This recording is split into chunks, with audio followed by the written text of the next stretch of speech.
Mark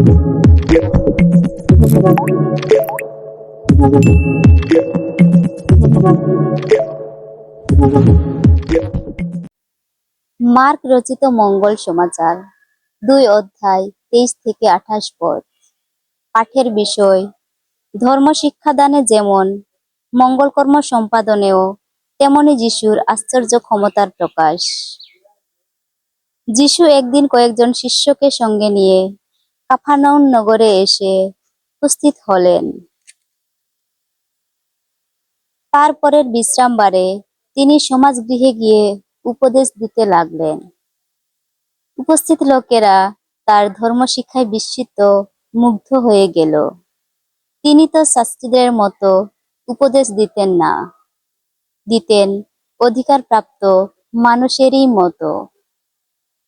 এখন সমাজগৃহে সেদিন উপস্থিত ছিল এমনই একজন লোক, যার উপর ভর করে রয়েছে অপবিত্র এক বিদেহী আত্মা। সে চিৎকার করে বলে উঠল, ওহে নাজারেথের যিশু, আমাদের সঙ্গে তোমার আবার কি কাজ? তুমি কি আমাদের শেষ করে ফেলতে এসেছো নাকি? আমি তো জানি তুমি কে, তুমি তো ঈশ্বরের সেই পবিত্র জন। যিশু তাকে ধমক দিয়ে বললেন, চুপ কর, এই লোকটিকে ছেড়ে এক্ষুনি বেরিয়ে আয়।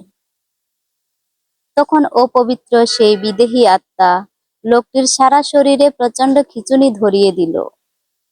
তারপর জোরে একবার চেঁচিয়ে উঠে তাকে ছেড়ে বেরিয়ে এলো।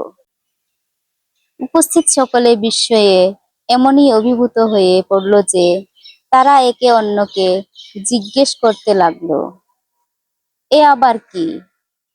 এ যে নতুন ধরনের শিক্ষা, আর তা দেওয়ার ভঙ্গিতেও কেমন একটা অধিকারের সুর যেন রয়েছে।